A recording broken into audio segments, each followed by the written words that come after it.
안녕하세요. 저는 평범하게 살고 있는 30대 여성입니다. 기가 막히고 코가 막히는 사연을 가지게 되어 여러분께 공유하려고 지금 컴퓨터 앞에 앉았네요. 저는 이 사건으로 인해 오랫동안 고통받고 있고 그 고통으로 인해 아직도 심리치료와 정신과 약을 먹고 있습니다. 잊으려고 해도 쉽게 아픔이 지워지지 않네요. 세월이 지나면서 잊힐까 지금은 살던 곳을 떠나 지방으로 이사를 내려와 있습니다. 자연을 보고 있으면 그나마 숨을 트이는 것 같은데 가끔 그를 닮은 남자의 뒷모습을 보게 되는 날이면 숨을 쉴 수가 없을 만큼 공황 상태에 빠지곤 합니다. 저를 이렇게 만든 사람을 잊으면 좋겠지만 어쩌면 나에게는 유일한 피부치였을 사람을 잃고 가장 사랑하고 믿고 싶었던 사람에게 배신을 당하니 마음의 병이 쉽게 잊히지 않는 것 같아요. 조금은 긴 이야기가 될지 모르겠지만 제 사연을 공개하려면 저의 성장 배경을 소개해야 할 것 같아 간단하게 어릴 때부터 이야기하겠습니다. 저는 갓난아기 때 일반 가정에 입양된 입양아였습니다. 제가 8살 때까지는 키워주시는 부모님이 당연히 친부모님이신 줄 알고 컸고요. 물론 그만큼 사랑 또한 듬뿍 받으며 컸습니다. 저를 부모님은 물론 할머니 또한 정말 많이 예뻐해 주셨는데 아직도 기억나는 것은 제가 괜한 투정을 부려도 할머니는 귀엽다고 엉덩이를 토닥여 주셨기에 제가 입양하라는 생각을 못하고 컸던 것 같아요. 그런데 제가 7살 때 첫째 동생이 태어나고 저의 모든 세상이 하루아침에 바뀌었어요. 엄마가 어린 남동생을 병원에서 안고 와서 그 모습이 너무 예쁘고 귀엽던지 저는 바로 달려가서 포대기에 쌓여있는 동생의 볼을 살짝 쓰다듬었습니다. 그런데 옆에 있던 할머니가 제 손목을 휘어잡으며 떨어지라고 소리를 치시더라고요. 어린 동생은 큰 소리에 놀라서 울고 엄마 아빠는 할머니에게 애한테 왜 그러냐고 타박을 하셨죠. 저는 그때까지 아기가 너무 작고 약해서 내가 실수할까봐 그러나 보다 하고 아기 근처에 안 갔던 기억이 있어요. 동생을 안고 싶을 때마다 아빠한테 안겨 아기 만져보고 싶다고 투정을 부리면 아빠 손에 이끌려 겨우 동생의 손을 잡을 수가 있었어요. 그런데 1년 후 이번에는 엄마 아빠에게 또 딸이 생겼습니다. 연년생으로 아들과 딸이 한꺼번에 생긴 거였어요. 이제 동생이 저에게 둘이나 갑자기 생긴 상황이 놀랍기도 하고 당황스러웠죠. 또 만질 수 없는 애가 또 생겼으니까요. 엄마 아빠도 애 셋을 봐야 하니 부담스러우셨을까요? 그때까지 제 편을 들어주었던 엄마 아빠의 눈빛이 달라지셨어요. 저는 8살이었으니 당연했지만 너는 스스로 네 일을 해야지, 동생을 네가 봐야지 하는 요구가 늘어났습니다. 그래도 저는 드디어 동생들을 만질 수 있다는 생각에 더 신이 나서 알겠다고 잘 볼 수 있다 하면서 동생들과 놀아주었어요. 평생 혼자 살다가 남동생, 여동생이 생기니 너무 좋기도 했고 동생들이 너무 귀여웠거든요. 기저귀도 갈아보고 이유식도 먹여보고 같이 목욕도 하고 그때까지는 제 친동생이라서 제가 돌본다고 생각을 했습니다. 그렇게 그날도 동생들과 신이 나게 놀고 있는데 할머니가 집으로 오셨습니다. 현관문을 열고 들어오시며 저를 보면서 인상을 찌푸리시더라고요. 그리고 바로 안방으로 들어가셨습니다. 그런데 부모님과 할머니의 말이 방문 밖으로 새어나오더군요. 아니, 왜 쟤는 아직도 여기에 두는 거냐? 첫째 낳으면 바로 다시 보낸다고 하지 않았어? 이제 둘째까지 있는데 언제까지 거두고 살 거야? 당장 내보내. 애 셋을 어떻게 보려고 하냐? 너희 형편에 애 셋을 어떻게 키워? 어머니, 그래도 이제껏 친자식처럼 키웠는데 어떻게 친자식 생겼다고 바로 파양을 합니까? 그래도 애들 잘 돌보고 말도 잘 들어요, 이제. 그 말은 그만하세요. 아니, 너는 그렇게 물러 터져서 안 된다는 거야, 응? 처음부터 내가 쟤의 입양을 허락한 건 남의 자식 키우면 하늘이 간복해서 부부에게 애를 준다는 그거 하나 때문에 허락한 거다. 그런데 이제 친자식 둘이나 생겼는데 언제까지 저 애를 돌볼 거야? 제 역할이 끝났으면 다시 제자리로 돌아가는 게 당연하지. 당장 돌려보내. 어머니, 제가 연년생을 한꺼번에 낳다 보니 애 둘을 한꺼번에 돌보기가 너무 힘들어요. 유라는 애들 돌보라고 시키면 되니까 그냥 두세요. 그럼 제 키우는 밥값은 하는 거 아니겠어요? 지금도 학교 다녀오면 애들 씻기고 밥 먹이고 하는 건 유라가 다 해요. 그냥 어린 보모 하나 둔다고 생각하세요. 저는 그 말을 듣고 제가 입양하라는 사실과 이 집에 아직도 남아있는 건 동생들을 돌보는 보모가 필요했기 때문이라는 것을 알게 되었습니다.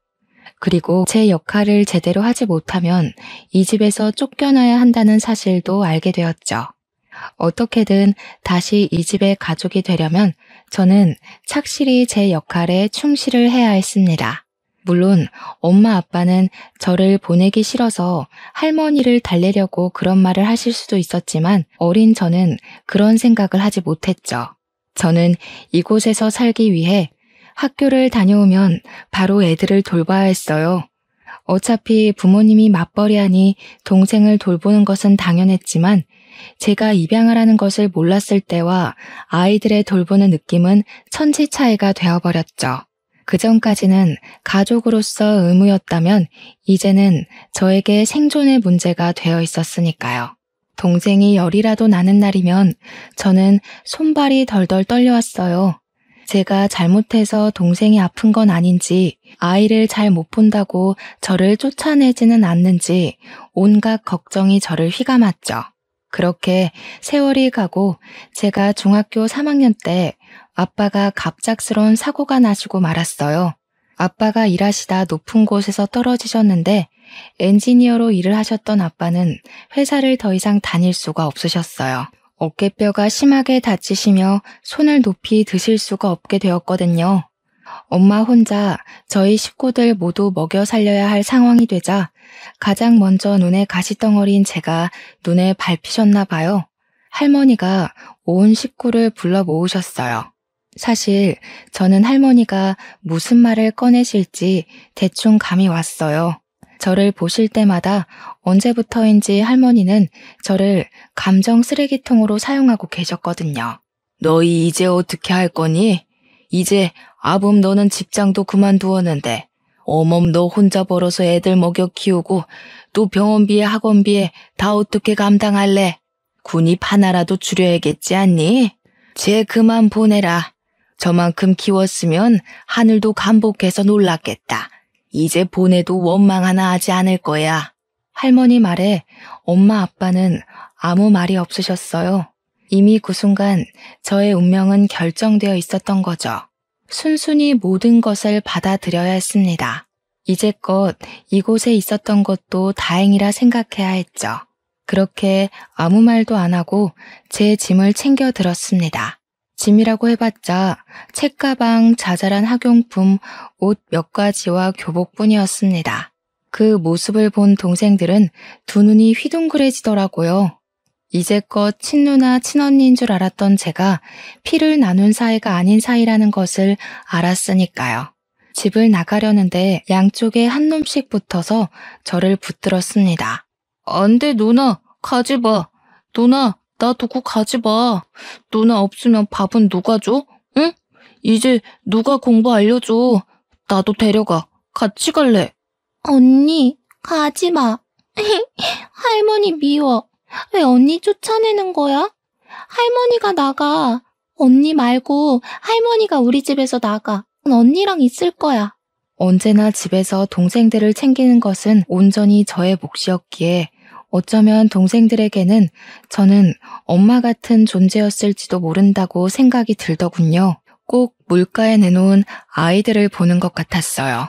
그래도 어쩌겠어요. 저는 선택권이 없는데 동생들이 붙잡아도 남아있을 수 있는 권한이 없었습니다. 엄마 아빠가 동생들 하나씩 붙잡아 떼어놓아도 동생들은 꽉 붙어 제 다리에서 안 떨어졌습니다.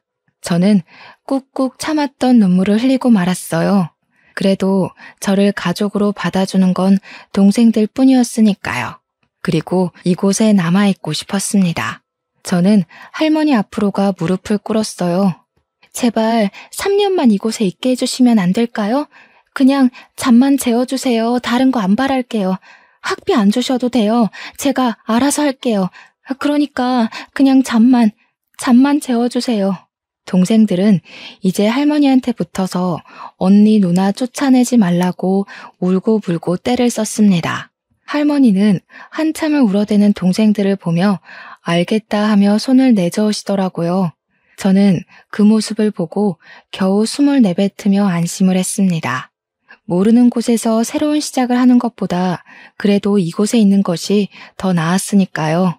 그리고 저는 누나가 이곳에 있으려면 동생들에게 이제 스스로 챙겨야 한다고 알려주어야 했습니다. 돌보는 게 아니라 교육을 하면서 아르바이트 자리를 알아봐야 했습니다. 학비를 벌기 위해서는 다른 선택이 없었습니다. 돈을 모아 알 수 없는 미래를 대비해야 했습니다. 일단 먹여주고 재워주는 것에 감사하면서 일하고 돌아와 저녁에는 동생들을 챙겼습니다. 아직은 동생들이 스스로 챙기는 것은 무리였던지 엄마는 처음에 제가 아르바이트에 늦으면 짜증을 자주 내셨어요. 그래도 늦게라도 동생들 숙제와 공부를 꼼꼼히 봐주시니 학원비 굳었다고 좋아 보이긴 하시더군요. 그렇게 3년을 보내고 저는 바로 대학 기숙사로 들어갔습니다. 그래도 저를 위해 아빠와 엄마가 등록금을 쥐어주셨습니다. 가끔은 들려서 밥을 먹고 가라고 말도 남기시면서요. 저는 두 분을 꽉 끌어안았어요. 그래도 전 아직 그분의 딸이었던 겁니다. 그동안 버림받은 것 같아 서러웠던 마음이 눈 녹듯이 녹아내렸어요. 나중에 더 삶을 살아보고 알 수 있었지만 부모님도 저를 지키기 위해 많은 노력을 하셨습니다. 남의 자식을 데려와 친자식처럼 키우는 게 쉽지 않잖아요. 그렇게 집을 떠나고도 저는 열심히 살아야 했어요. 사회에 나오니 진짜 제가 혼자라는 것을 알게 되었습니다. 꼭 제가 초저녁에 혼자 떠있는 샛별 같았어요. 허허벌판에 외롭게 서 있는 기분 같았습니다. 이를 꽉 물고 버티고 또 버티며 대학을 졸업하고 회사를 들어갔습니다.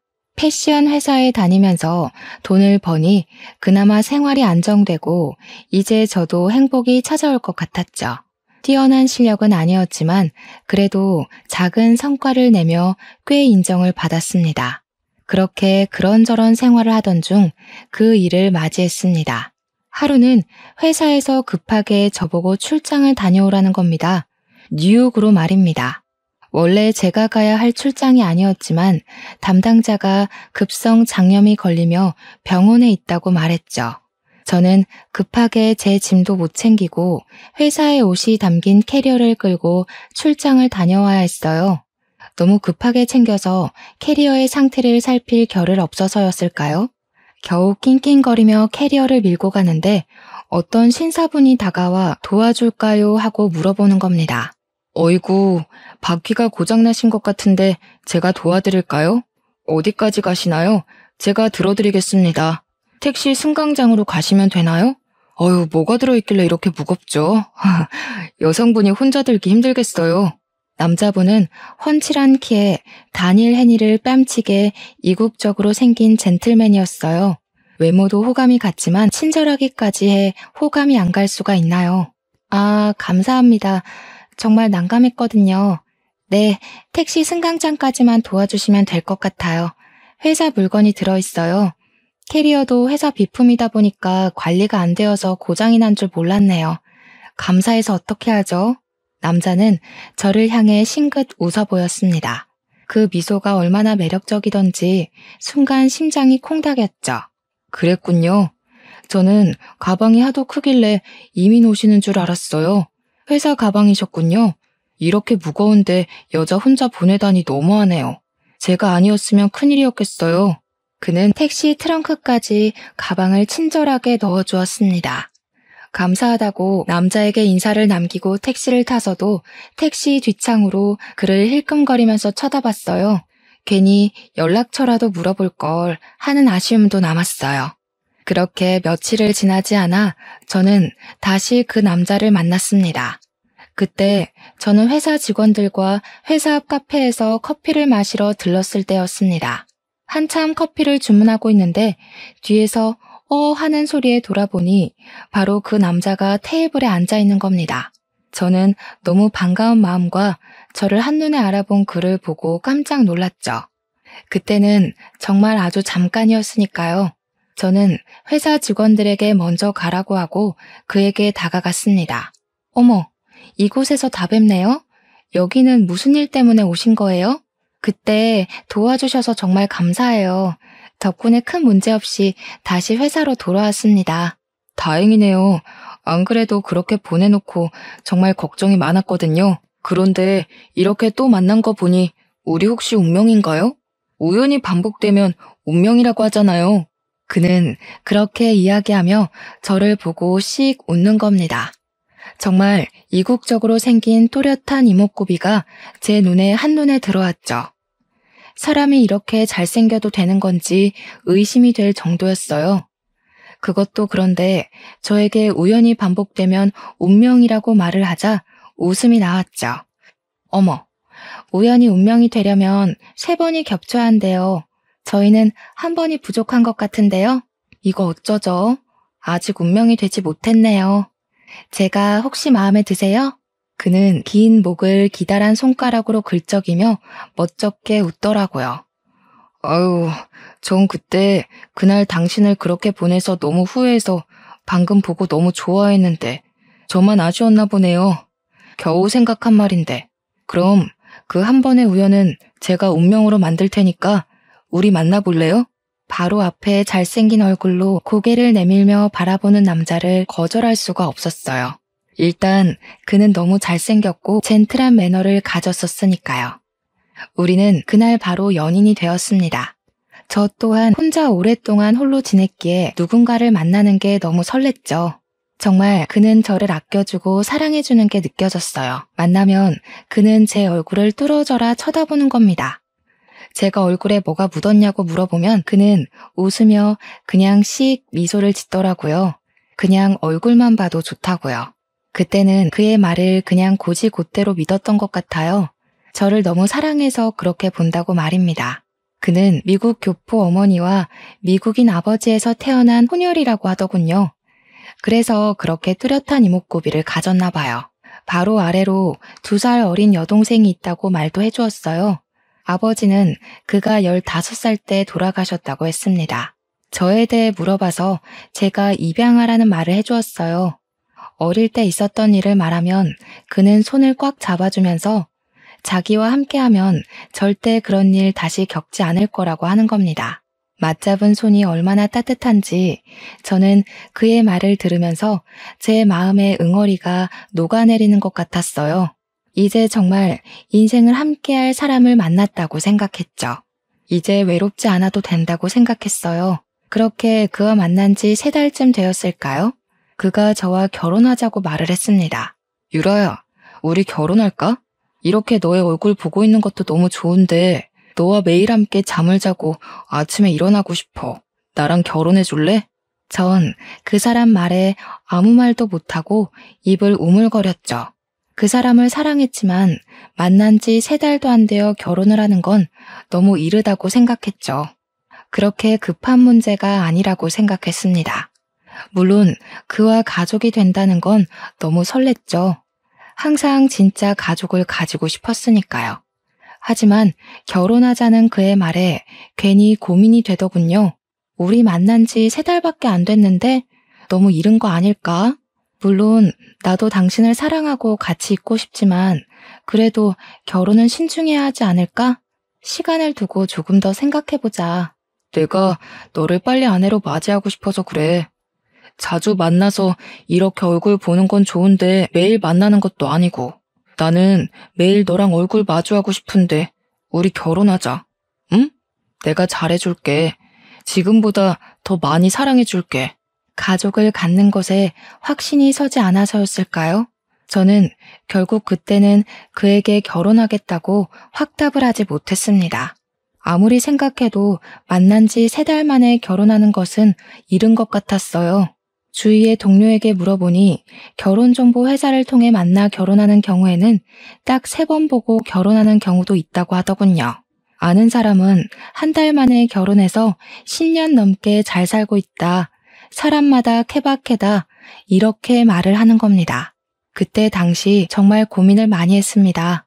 그에게 바로 결혼하겠다고 못하는 게 너무 오랫동안 혼자 지내서 그런 것은 아닌지, 그를 믿어야 하지만 사람을 믿는 믿음이 부족해서 그런 것은 아닌지 걱정이 되었죠.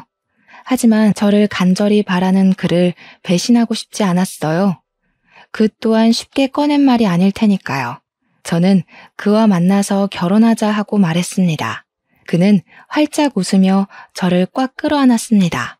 정말? 우리 진짜 결혼하는 거지? 사랑해 유라야, 내가 정말 잘할게. 진짜 좋은 남편이 될 수 있어. 나 정말 노력할 거야. 우리 그럼 결혼식은 언제 올릴까? 아니다. 결혼식이야 언제든 할 수 있으니 혼인신고부터 할까? 그는 그렇게도 저와 결혼하는 게 좋았던 걸까요? 저는 너무 앞서가는 그의 손을 꽉 잡았습니다. 진정 좀 해. 일단 부모님들께 결혼 허락을 맡아야지. 아무리 둘이 하는 결혼이라도 부모님께 알리고 서로 인사하고 그래야 하잖아. 결혼식은 그 다음에 하는 거야. 이렇게 번갯불에 콩 구워 먹듯이 후딱 치르는 결혼은 못하겠어. 그의 얼굴이 순식간에 뒤틀렸습니다. 그렇게도 저와 결혼을 하고 싶었던 건지 그는 고개를 숙이고 한참을 고민했습니다. 그러다가 나직이 긴 숨을 내뱉었습니다. 알겠어, 그럼. 부모님 만나면 정말 바로 결혼하는 거야? 다른 말 하기 없어. 그때 결혼을 미룬다고 하면 안 돼? 약속해. 저는 고개를 끄덕였습니다. 그는 제 손을 꽉 잡더라고요. 알겠다고 미국에서 가족을 한국으로 부르겠다고요. 그렇게 저는 그 사람의 가족을 만나게 되었습니다. 그의 가족들이 온다고 해서 그와 함께 공항까지 마중을 나가게 되었죠. 공항에서 그의 어머니와 여동생을 보고 저는 깍듯이 인사를 했습니다. 그런데 그의 가족들이 저의 얼굴을 보고는 표정이 굳더라고요. 정말 못 볼 것을 본 것처럼요. 심지어 어머니는 길게 한숨을 내쉬었어요. 저는 그 순간은 그냥 웃고 넘겼습니다. 정말 제가 마음에 안 드시나 보다 했죠. 그의 차로 호텔로 가는 내내 둘의 표정은 굳어 있으면서 말이 없었습니다. 한참을 아무 말 없는 정적이 넘쳐 흘렀습니다. 어머니가 먼저 말을 거시더군요. 혹시 집은 어디 있나요? 부모님은 계시나요? 형제는 있어요? 그동안 어떻게 지냈어요? 태어난 연도하고 생일은 어떻게 되나요? 아이고, 참 물어볼 질문이 많네. 저는 그래도 어색한 분위기 속에서 어머님이 어렵게 물어보는 것 같아서 성실히 답을 해드렸습니다. 집은 지방이고요. 부모님은 2분 다 계세요. 형제는 제 밑으로 남동생, 여동생 이렇게 둘이 있고 또 그때 그가 어머니께 화를 내며 제 말을 끊었습니다. 어머니, 왜 그런 질문을 하세요? 제가 다 전화로 알려드렸잖아요. 이제 그런 거 그만 물어보세요. 이 사람 불편하게 왜 그런 질문을 하는 거예요?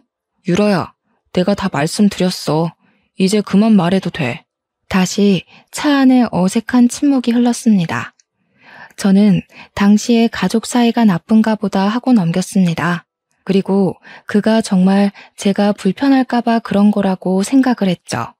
호텔로 내려다주고 돌아가는 길에도 그는 제 손을 꽉 잡고서 기분 나쁘진 않았는지 또 물어보더라고요.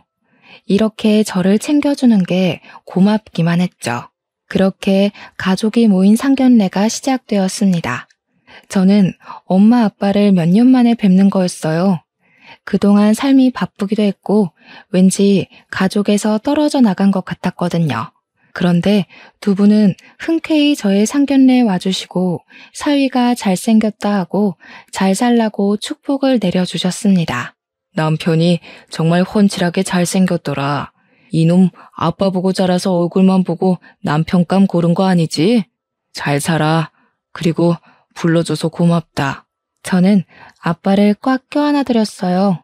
와주셔서 너무 감사해요. 자주 못 가서 너무 죄송해요. 정말 잘 살 거예요. 걱정하지 않으셔도 돼요. 그동안 키워주셔서 정말 감사해요. 엄마 아빠는 제 손을 꽉 잡아주시며 토닥이셨습니다. 미안하다 유라야. 그때는 정말 우리가 사는 게 팍팍해서 너의 마음까지 챙길 여유가 없었어. 너에게 그렇게 대하면 안 된다는 걸 알면서도 먹고 사는 게 급급했다. 서운한 거 다 털어버려라. 저는 네라고 대답하고 고개를 끄덕였습니다. 이렇게 가족들과 상견례를 치르니 정말 이제 저도 그의 가족이 된 것 같았어요.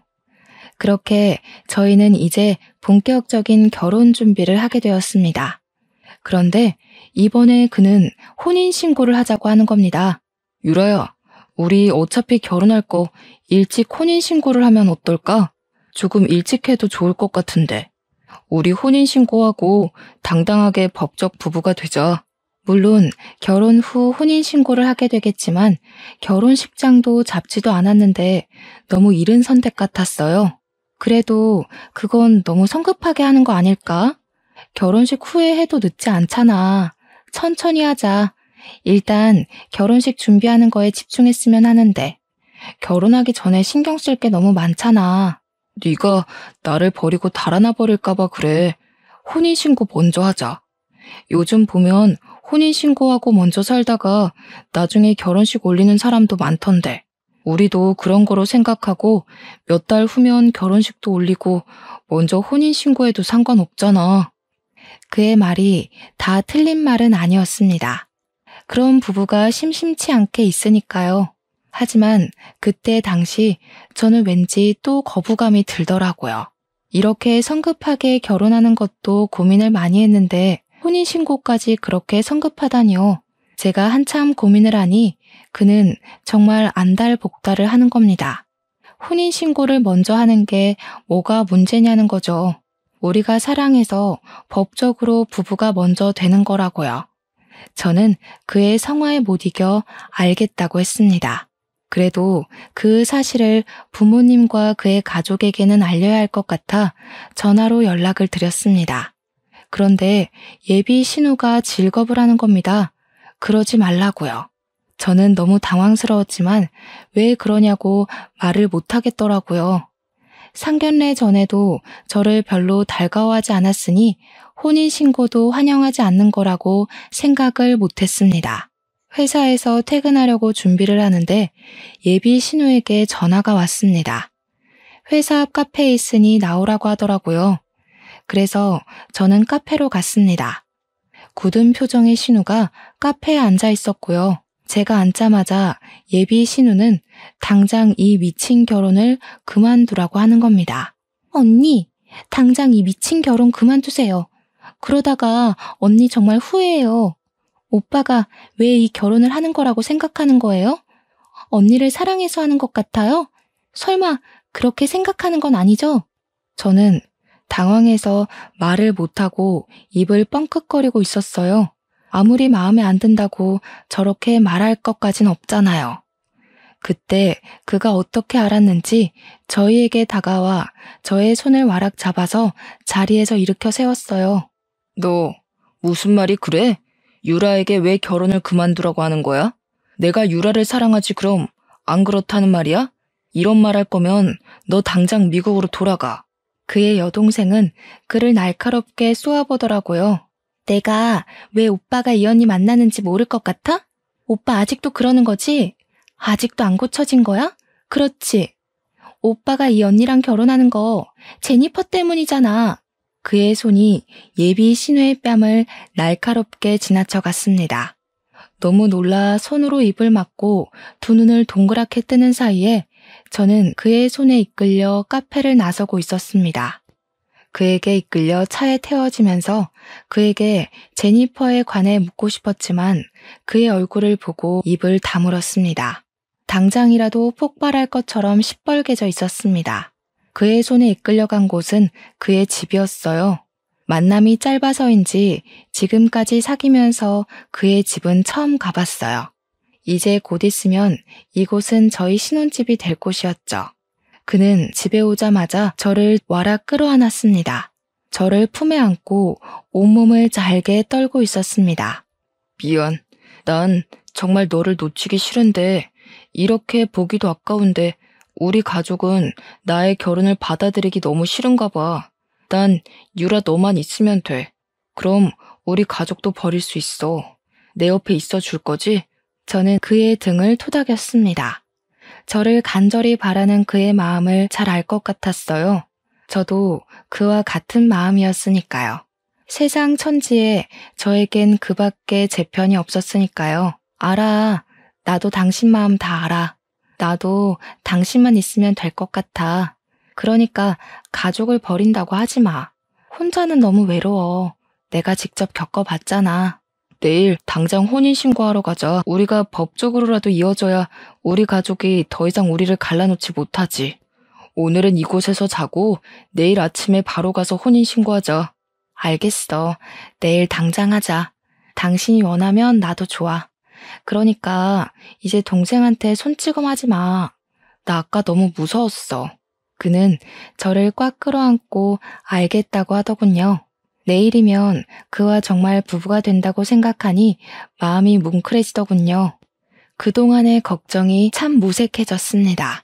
그렇게 그의 집에 하루를 보내게 되고 이제 우리의 신혼집이 될 집을 구경하게 되었어요. 그렇게 안방의 옷장 문을 열었는데 하얀 웨딩드레스가 들어있었죠. 저는 정말 깜짝 놀랐어요. 순간 소름이 돋아올랐던 것 같아요. 옷장에 있는 웨딩드레스라 참 기묘하게 다가오잖아요. 누가 옷장에 웨딩드레스가 있을 거라고 생각이나 했겠어요. 저는 드레스를 들고 가서 그의 앞에 내밀었어요. 이거 뭐야? 언제 이걸 준비한 거야? 혹시 내 거야?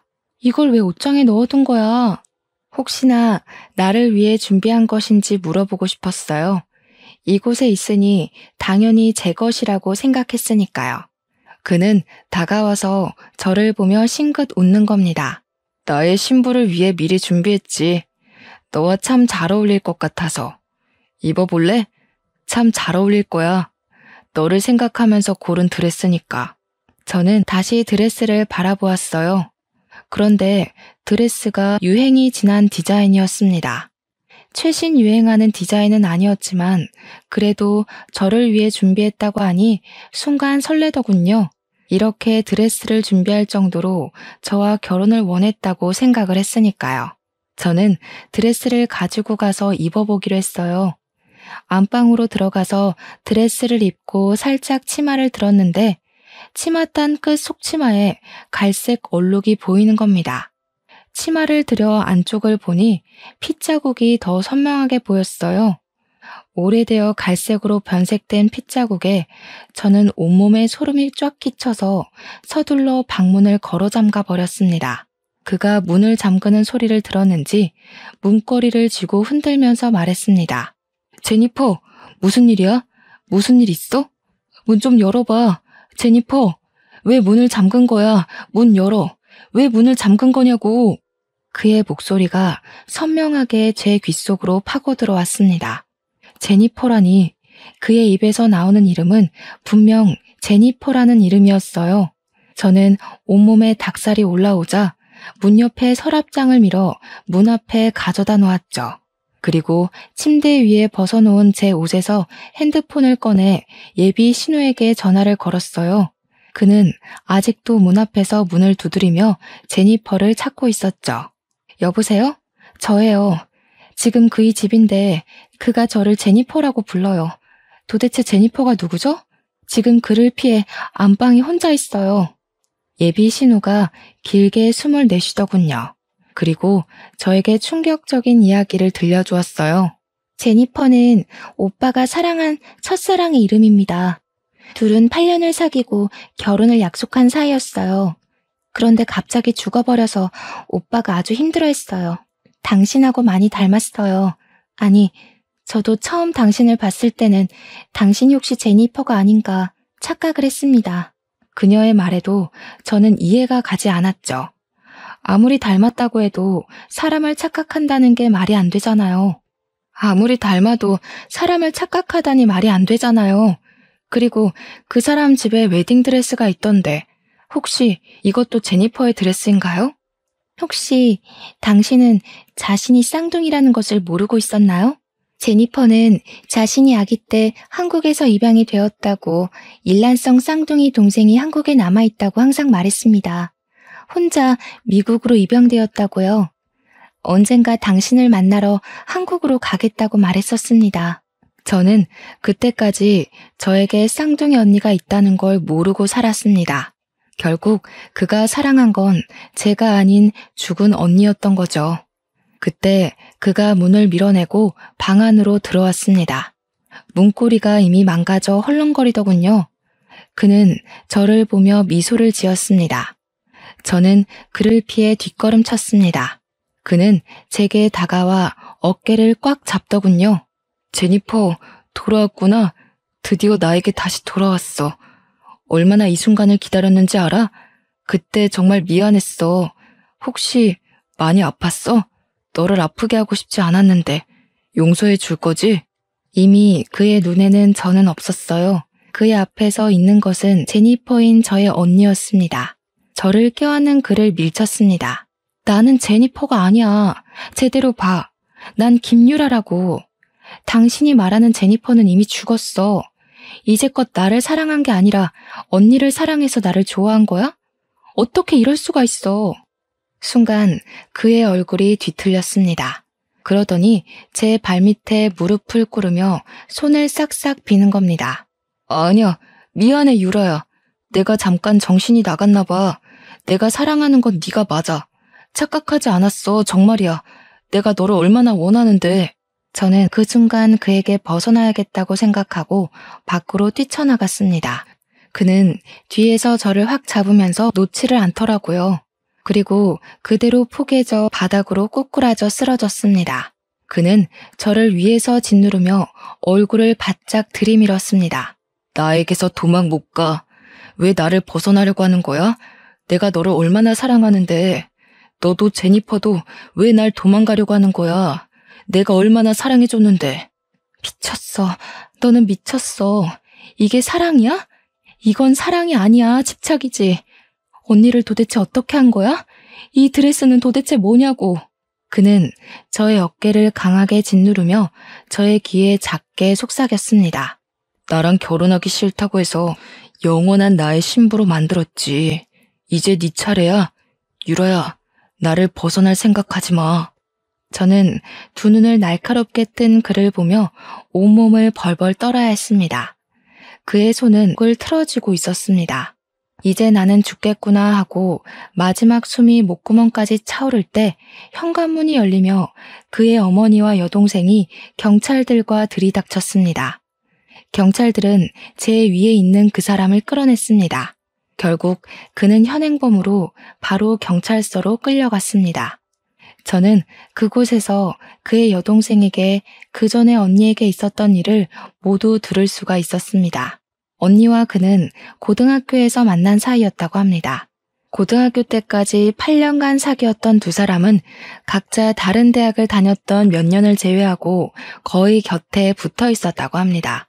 문제는 대학 졸업 후 그와 다시 만난 후부터 있었다고 합니다. 언니는 사교성이 뛰어나 주위에 사람이 넘쳐났다고 합니다. 그는 그것을 항상 못마땅하게 생각했나 봐요. 언니에게 사람들 가려서 만나라 잔소리를 하면 언니는 그것을 자신을 통제한다고 생각한 거죠. 언니가 그의 뜻대로 움직이지 않을 때마다 그의 불만은 점점 커졌나 봐요. 둘 사이가 어긋날 때마다 그의 집착은 점점 커지고 이제 병적으로 언니를 간섭하고 통제를 하기 시작했답니다. 참다 못한 언니는 그에게 결국 이별을 고했습니다. 언니와 이별을 받아들이지 못한 그는 결국 하지 말아야 했을 선택을 했습니다. 언니에게 수면제를 먹여 납치하고 드레스까지 곱게 입히고 둘만의 결혼식을 준비했다네요. 동생은 이미 그때부터 정신적으로 문제가 있지 않았을까 생각한다고 말을 하더군요. 잠에서 깨어난 언니는 자신의 모습에 소름 끼쳐하며 그와 크게 싸웠나 봐요. 그리고 집 밖으로 달아나는 언니를 차로 쫓아간 그는 언니를 차로 치워버렸습니다. 언니는 쇼크로 그 자리에서 기절하게 되었고 그는 놀라서 언니를 차에 태워 병원으로 이동했지만 갈비뼈가 부러져 폐를 깊게 찌르는 바람에 언니는 결국 사망에 이르렀다고 합니다. 언니의 장례를 치르고 그는 사랑하는 사람을 죽였다는 죄책감과 집착 대상이 사라지며 심한 정신착란을 일으켰다는군요. 언니를 차로 치었지만 사고 후 살리려고 병원까지 이송까지 한 점을 생각해서 교도소가 아닌 정신병동에서 5년을 살고 출소를 했다고 하네요. 그리고 그는 치료 후 평범하게 일상으로 돌아와 한국으로 출장차 왔다가 우연히 저를 발견했다고 합니다. 언니랑 똑같이 생긴 저를 보고 제니퍼가 살아왔다고 전화를 했더랍니다. 가족들은 아니라고 그 사람은 제니퍼의 쌍둥이 동생이 아니냐 하고 걱정을 했는데 다행히 그때 그는 정신줄을 꽉 붙들었나 봐요. 그래서 걱정을 한시름 덜고 있었다고 합니다. 정신적인 문제가 치료가 다 되었다고 생각을 한 거죠. 나중에 경찰 조사에서 그는 처음부터 캐리어를 이용해 저에게 접근했다고 했답니다. 한 달 정도 먼저 저를 지켜보면서 접근할 기회를 엿봤다고 했다더군요. 그 후에도 그는 저를 감시하고 통제 안에 넣으려고 했다고 합니다. 언니에게 보인 집착을 저에게도 보인 거죠. 결국 그가 처음부터 사랑한 건 제가 아닌 죽은 언니였던 겁니다. 저의 모습에서 언니를 보고 좋아하고 사랑했던 거겠죠. 저는 다시 그를 찾아가서 말을 해봐야 하는 건지 고민을 했습니다. 가서 말을 한다고 무슨 의미가 있는지 고민을 했지만 완벽한 이별을 고하기 위해 저는 그가 있는 구치소를 찾았습니다. 그는 구치소의 교도소복을 입고 제 앞에 앉았습니다. 보기 좋네. 구치소 밥이 잘 나오나 봐. 사실 찾아올까 오지 말까 고민을 참 많이 했어. 우리가 더 이상 할 말이 남아있을까 하고 말이야. 하지만 묻고 싶더라고. 정말 나를 사랑하지 않았어? 한 번도 나를 사랑한 적 없어? 나한테서 언니를 보고 그동안 좋아한 거야? 처음에는 그랬던 것도 같아. 너를 처음 보는데 제니퍼가 살아 돌아온 것 같았으니까. 보면 볼수록 그녀가 떠올랐어. 그리고 너를 만나면서 너희는 결국 다른 사람이라고 생각했어. 좋아하는 거 싫어하는 게 너무 다르더라. 그리고 너의 모습이 더 좋았어. 제니퍼는 항상 강하고 당당하고 사람 좋아했지만 너는 반대니까 오히려 나랑 더 맞는다고 생각했어. 오히려 제니퍼가 나를 너에게 보내주지 않았나 생각했어. 확실한 건 마지막은 너를 사랑했다는 거야. 그의 마음에 움찔거렸습니다. 마지막은 저를 사랑했다는 그의 말을 믿고 싶었을까요? 저는 두 손을 꽉 쥐고 마지막을 고했습니다. 그랬구나. 그래도 사랑했다니 나도 그 사랑에 답을 해줘야겠네. 우리는 여기서 이제 헤어지는 거야. 시작했으니 끝도 있어야지. 다시는 우리 마주치지 말자. 다시는 서로를 만나도 모르는 사람인 거야. 우연히 만나도 우리는 운명이 아닌 거야. 고개를 숙이고 울먹이는 그를 두고 자리에서 일어났습니다. 나중에 들은 말은 다시 정신착란 현상을 일으켜 정신감호소로 이송되었다더군요. 저 또한 공황장애가 찾아와 정신과 치료와 약을 먹게 되었죠. 그리고 언젠가 한 번도 본 적이 없는 저를 닮았다는 언니가 묻혀있는 미국으로 가서 그녀를 만나고 싶네요. 어쩌면 언니가 저를 그에게서 구해주려고 그 웨딩드레스에 핏자국을 남겼나 싶기도 해요. 세상에는 기가 막히는 우연이 많다지만 어쩌면 사람에 의해 만들어지는 운명도 있나 봐요. 그것이 가져올 운명이 좋은 것인지 나쁜 것인지 결국은 끝까지 가봐야 알겠지만요. 간절함이 집착에 가까워져 올 때는 항상 주의를 기울여야 할 것 같아요. 과한 건 모자란 것만 못하다고 하잖아요. 여러분도 자신이 사랑하는 사람이 어떤 사랑을 바라는지 한 번쯤은 눈여겨보셨으면 좋겠네요. 긴 사연 읽어주셔서 감사합니다.